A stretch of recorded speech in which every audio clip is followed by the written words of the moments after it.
إذا كنت تبحث عن توقيت إعادة مباراة المنتخب المغربي ضد منتخب كندا في الجولة الثالثة قطر 2022، الموعد والتوقيت والقنوات الناقلة لهذه المباراة.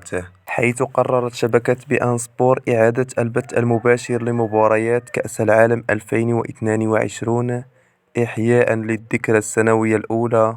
سيتم إعادة بث مباراة المنتخب المغربي ومنتخب كندا برسم الجولة الثالثة من دور مجموعات كأس العالم، وذلك اليوم الجمعة الموافق 1 دجنبر 2023.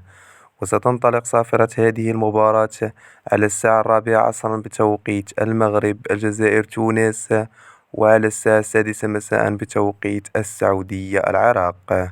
وسيتم نقل هذه المباراة على قناة بي إن سبور HD المفتوحة إن شاء الله.